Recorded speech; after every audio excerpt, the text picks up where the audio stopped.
ಹೇಯ್, ಹೇಳ ಮೇಲೆ ನನ್ನ ಮನೆಗೆ ಬಂದು ಚಿನ್ನದ ಕುರ್ಚಿ ಮೇಲೆ ಕೂತಿದ್ಯಾ? ಎಲ್ಲ ಅವಿವೇಕಿ, ಎದ್ದೇಳ ಮೇಲೆ. ಯಾರು ನೀನು? ಏನು ಬೇಕು ನಿನಗೆ? ಸಿರಿ ಬಂದ ಕಾಲಕ್ಕೆ ಮೆರಿಬೇಕು ನಿಜ, ಆದರೆ ಜರಿಬಾರದು ಕಣಪ್ಪ ಜನರನ್ನ. ಇಂಥ ಸಾಧು ಸತ್ಪುರುಷರನ್ನು ಜಂಗಮರನ್ನು ನೋಯಿಸಿದರೆ ಆ ಭಗವಂತ ಮೆಚ್ಚುವನೇ? ಭಗವಂತ ಮೆಚ್ಚುವುದು ಹಾಗಿರ್ಲಿ, ನಿನಗೆಷ್ಟೋ ಅಹಂಕಾರ. ಬೇಡಕ್ಕೆ ಬಂದವನು ಬಿಸಿ ಮುದ್ದೆ ಕೇಳಿದ ಹಾಗೆ ನನ್ನ ಮಗನ್ನೇ ಕೇಳಿದೆಯಂತೆ ನೀನು. ನಿನಗೆಷ್ಟೋ ಧೈರ್ಯ. ಕೇಳೋ, ನನಗೆ ಉಣ್ಣಲನ್ನವಿಲ್ಲದೆ, ಉಡಲು ವಸ್ತ್ರವಿಲ್ಲದೆ 6 ಜನ ಗಂಡು ಮಕ್ಕಳ ಕಟ್ಟಿಕೊಂಡು ವನವಾಸ ಮಾಡಿದಾಗಲೂ ನನ್ನ ಮಕ್ಕಳನ್ನು ಅನ್ಯರ ಮನೆ ಮುಂದೆ ಕೈ ಚಾಚಿ ನಿಲ್ಲಿಸಲಿಲ್ಲ.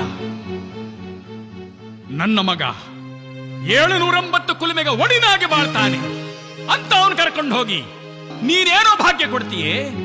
ಏನೋ ಮಾಡ್ತೀಯ ಅವನ್ನ? ನೀನಾದರೂ ಹೇಳು ತಾಯಿ, ನೀನು ಶರಣೆ.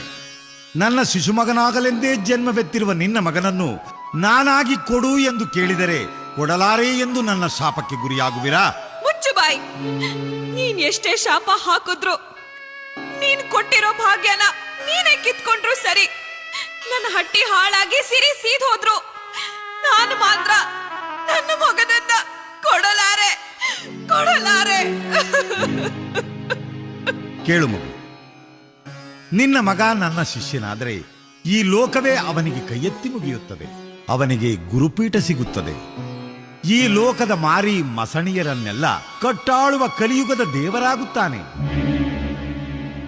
ಆಗ ಅವನ ಜನ್ಮ ಸಾರ್ಥಕವಾಗುತ್ತದೆ.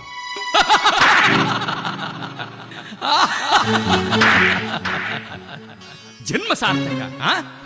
ಯಾವ್ದ ಜನ್ಮ ಸಾರ್ಥಕ? ನಿನ್ನ ಹಾಗೆ ಕಂತೆ ಬಂತೆ ಹೊತ್ತುಕೊಂಡು ಬೀದಿ ಬೀದಿಯಲ್ಲಿ ಬೇಡುಣ್ಣೋ ಪರದೇಶಿಗೆ ಆದರೆ ಜನ್ಮ ಸಾರ್ಥಕವೇ?